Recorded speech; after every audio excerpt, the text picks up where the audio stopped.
Foxy di tahun 2017 sampai 2020 itu masih CBU atau completely built up dari Jepang. Yang harus diperhatikan juga adalah kondisi AC-nya. Terus di bagian belakang kita dapat speaker yang letaknya nggak umum. Biasanya cuman ada di pintu, tapi ini juga ada di... Halo Sobat Seva, welcome back di Infotomotives. Di mana lagi kalau bukan di Seva by Astra. Nah, kali ini kita akan bahas tips ngerawat Toyota Foxy yang ada di sebelah gue ini. Dan ini adalah mobil tahun 2020. So, jangan kemana-mana, stay tune terus di Seva by Astra.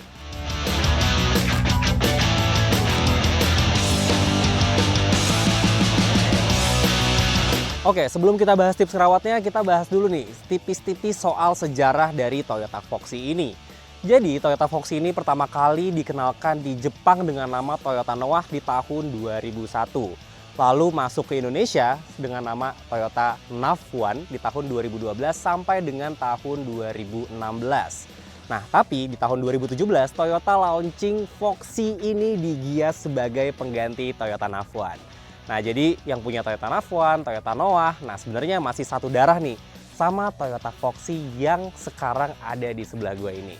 So, gimana cara ngerawatnya? Langsung aja kita bahas satu persatu. Oke, Toyota Foxy yang ada di depan kita sekarang ini adalah Toyota Foxy tahun 2020. So, umurnya baru 5 tahun, jadi sebenarnya belum ada tips yang gimana-gimana banget gitu. Tapi kita boleh review lah ya tipis-tipis soal mobil ini.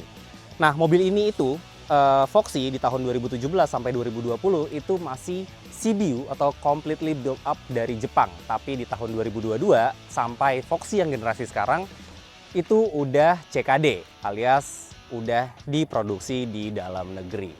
So, kalau untuk Sobat Seva nih yang baru mau beli Foxy atau baru beli Foxy, itu yang perlu dicek pertama adalah sensor-sensornya. Karena di depan kita dapat sonar nih di sebelah kanan bagian depan dan sebelah kiri bagian depan. Nah, biasanya nih semakin lama umurnya ini harus dicek nih. Dari mulai soket-soketnya, dari mulai kebersihannya. Karena kalau misalkan dia ada error sedikit aja, dia akan mendeteksi objek. Jadi mengganggu ketika mengemudi.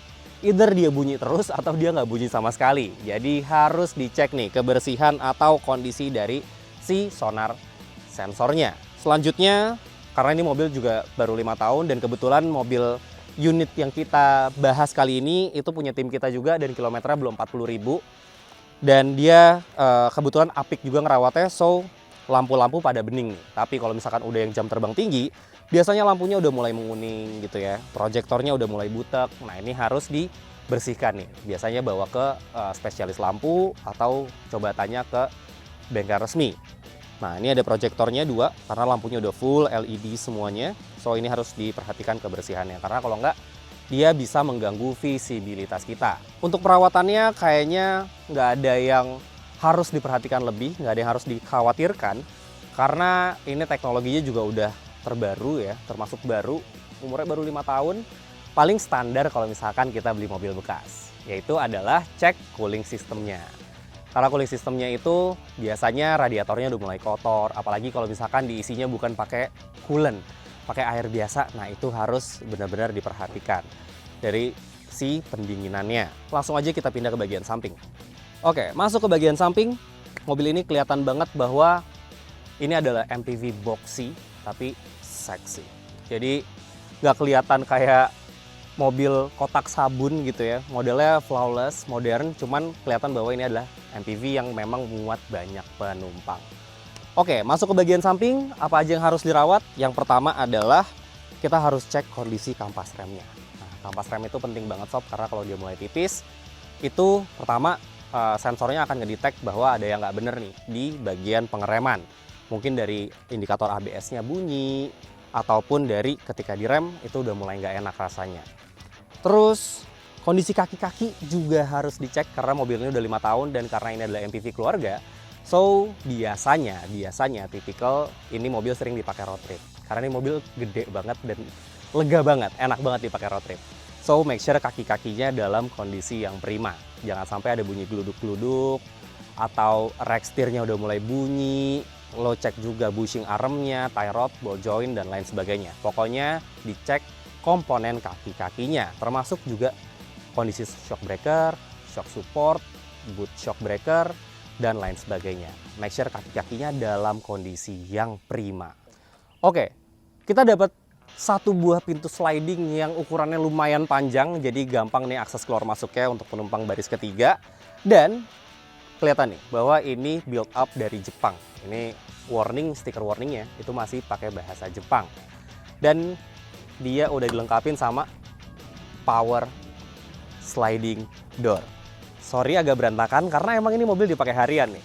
Dan karena dia dilengkapi sama teknologi power sliding door ini, so make sure ya, lo juga harus cek si kondisi motor si sliding door ini. Karena ya namanya dia sering dibuka tutup dan lain sebagainya, takutnya ada yang error. Jadi tips perawatan selanjutnya adalah cek si power sliding door-nya. Sisanya seperti biasa, sama aja, nggak ada yang butuh treatment khusus seperti ngerawat mobil pada umumnya. Karena ini mobil ukurannya masih hitungan tahun muda sih ya, tahun 2020. Kita pindah ke bagian belakang. Di bagian belakangnya kelihatan banget bahwa ini mobil boxy ya, karena bener-bener kotak gitu bagian belakangnya. Lurus, simetris. Dan kita udah dapat lampu LED untuk lampu rem, lampu sen, dan juga lampu mundurnya. So, yang harus diperhatikan adalah kondisi si LED-nya ini. Make sure semuanya berfungsi dengan semestinya. Terus kita ada wiper di atas ini. Sayangnya ini nggak diumpetin di bawah spoiler ya. Jadi masih kelihatan, masih kayak expose. Nah, yang harus diperhatikan juga kita mesti cek kondisi karet wipernya. Apakah masih bagus, apakah sudah harus diganti. Dan mobil ini belum dilengkapin sama yang namanya power back door. So, yang harus diperhatikan adalah kondisi shock dari bagasinya. Apakah udah lemes, udah loyo, atau masih bagus kayak gini. Nah, untungnya kalau misalkan belum dilengkapi sama power back door, itu sebenarnya elektrikalnya jadi lebih simple, perawatannya lebih gampang. Jadi yang perlu diganti adalah ininya nih, yang harganya pasti jauh lebih terjangkau daripada lo ganti power back door-nya. Sisanya aman-aman aja. Nggak ada treatment yang perlu dikhawatirkan. Kita pindah ke dalam yuk. Oke, mobil ini adalah untuk mengisi kekosongan antara segmen Innova dan juga Alphard. Jadi tengah-tengahnya ini adalah Foxy ini. So, dalamannya itu cenderung mencerminkan bahwa ini premium car. Dan yang harus diperhatikan yang pertama adalah si kondisi steering wheels-nya. Walaupun ini mobil baru 5 tahun, kilometernya juga belum 40.000. Tapi lihat nih, setirnya udah mulai botak-botak. Nah, ini harus diperhatikan juga nih.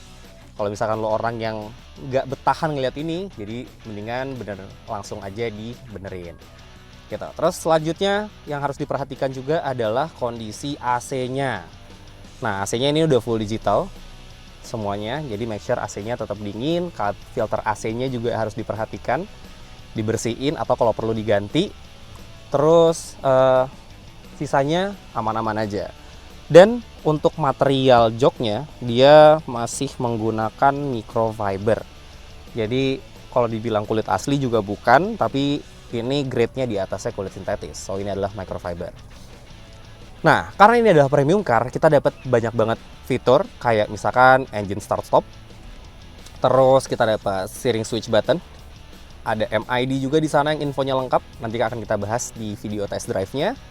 Dan ada switch untuk buka pintu belakang, kanan, dan juga kiri. So, power door-nya itu ada di sebelah kanan dan kiri. Makanya make sure motornya itu berfungsi dengan sempurna. Terus di dalam interiornya itu ini warna hitam, jadi nggak perlu khawatir gampang kotor. So, ini all black. Terus ada aksen-aksen coklat-coklatnya gitu di dashboard dan juga di door trim. Tempat penyimpanannya tuh banyak banget dan gede-gede. Jadi nggak usah khawatir kalau lo mau nyimpan banyak barang di mobil ini. Jok depannya juga kita udah dapat armrest di sini. So, nyetirnya lebih relax, enak. Walaupun ini bukan kulit asli, tapi ini cukup nyaman untuk diduduki. Posisi joknya juga ergonomis, semi commanding untuk driving positionnya, jadi nggak takut nggak kelihatan atau ada blind spot dan lain sebagainya. Dan ini kita udah dapat sunroof 2 biji, yang dimana ada di tengah dan juga di bagian depan. Oke, ini nice banget sih untuk julukan baby Alphard ya. Jadi buat sobat Seva yang mau beli Alphard cuman rasanya kok kegedean gitu ya, mau beli Velfire cuman kok takutnya rumahnya jalannya nggak terlalu gede, beli aja Foxy karena ini bodinya lebih compact dan pakai mesin yang identik sama Corolla Altis. So, konsumsi BBM-nya itu harusnya sih bisa jauh lebih hemat dibandingkan abang-abangnya. Dipakai mesin itu 3ZR 2000 cc, tenaganya nanti kita akan coba ketika test drive. Tapi yang pasti karakternya bukan untuk kebut-kebutan dan responsif ya kayak Corolla Altis. Jadi walaupun mesinnya identik, tapi mappingannya itu berbeda. Kalau Altis dibuat lebih responsif, lebih sporty, kalau ini emang untuk kenyamanan berkendara. So, jangan berharap lebih sama akselerasi dari Toyota Foxy ini. Tapi kalau untuk kenyamanan, gue jamin puas banget sob. Kita pindah ke bagian belakang. Masuk ke row kedua, kita bakal dapat suasana yang kayak bossy banget. Karena kita dapat captain seat yang emang udah support dan nyaman sekali untuk baris kedua. Dan kita dapat sunroof yang lumayan gede nih di sini. Nah, kalau di bagian depan dia cuma bisa tilt, sementara di bagian belakang dia bisa buka sampai full. Nah, tuh. Jadi kelihatannya kabinnya jauh lebih lapang, walaupun ini mobil udah gede banget. Dan untuk sunroofnya di Foxy terbaru itu udah absen sob, sayangnya. Karena mungkin udah CKD, jadi mungkin ada pertimbangan tertentu, so ini absen nih di yang kedua. Tapi kalau misalkan lu mau dapet yang ada sunroofnya, lo bisa beli di tahun 2022 ke bawah. Nah ini masih ada nih sunroofnya. Gitu. Dan mobil ini udah dilengkapin sama triple zone ya AC-nya. Jadi kita bisa atur sendiri temperatur di row belakangnya. Nice banget sih. Di belakang juga lega, nggak berlebihan, simple gitu ya, nggak banyak fitur-fitur yang emang gimmick-gimmick yang ini bikin mobil seperti dimewah-mewahin. Simple, tapi menurut gua itu udah more than enough. Gitu. Kita dapat kisi AC di sebelah kanan dan kiri. Dan ada kray-nya nih di setiap kaca. Ada kray yang ngumpet di bagian bawahnya sini. Untuk perawatannya gimana? Di sektor sini paling yang harus dirawat adalah karet-karet dari sunroofnya, baik di depan maupun di belakang.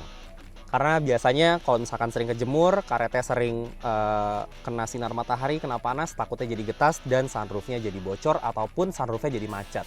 Jadi ini nih, tips ngerawat selanjutnya adalah perhatikan kondisi sunroofnya.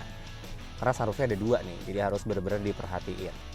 Terus di bagian belakang kita dapat speaker yang letaknya nggak umum. Biasanya cuman ada di pintu, tapi ini juga ada di atas headrest pengemudi. So, ya untuk kualitas suaranya gue jamin sih enak ya. Apalagi ini masih CBU. So, standarnya pasti pakai standar Jepang. Untuk row ketiga, gue rasa ini juga masih enak untuk duduk. Nanti kita akan coba untuk duduk di row ketiga. Mungkin ini bisa kita majuin dulu. Nah, kita majuin, masih lega, tenang. Tapi coba kita pindah ke row ketiga. Let's go. Duduk di baris jok ketiga itu nggak seperti di anak tadi kan. Seperti halnya quotes-quotes di luar sana yang aduh, jok ketiga itu untuk penumpang dengan kasta terendah. Di sini enggak, karena kita dapat kenyamanan yang sama, kelegaan yang sama, headrestnya juga bisa di-adjust, dan kita tetap dapat kisi-kisi AC di atas sini. So, AC-nya itu 3 baris. Apakah di belakang sini ada soket charger? Nanti kita akan cek. Cuman sepertinya tidak ada soket charger di sini. Cuman ini apa nih? Apa nih? Oh, ini buat ngelipat. Ini buat ngelipat joknya. Jadi mekanisme joknya itu dilipat ke samping seperti Innova ya. Kita masih dapat seat belt juga di baris ketiga. Bahkan di jok ketiga tengah itu kita dapat seat belt juga nih. So, nggak ada lagi istilah jok ketiga itu untuk kasta terendah. Itu udah so yesterday. Yang gue suka dari mobil ini adalah dia punya sistem rata lantai. Jadi untuk mobilisasi, misalkan lo punya anak, dia mau pindah dari depan ke belakang, itu nggak perlu repot-repot karena udah ada aksesnya, ada aisle-nya, dan ini rata. Jadi bisa walk through the cabin. Nice sih untuk Toyota Foxy ini. Demi privasi penumpang belakang, kita dapat kray yang bisa ngumpet di pintunya. So, ketika ditutup, ini jadi rapih banget. Kita keluar yuk.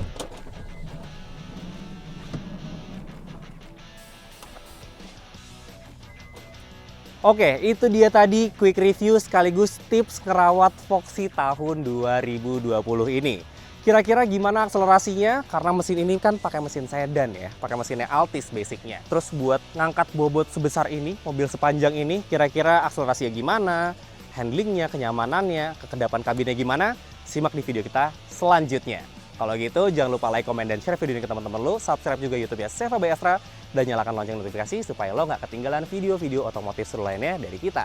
Follow juga semua sosial media kita yang detailsnya ada di description box di bawah. Kalau gitu, gua Raffi, sampai ketemu di video part 2-nya. Bye!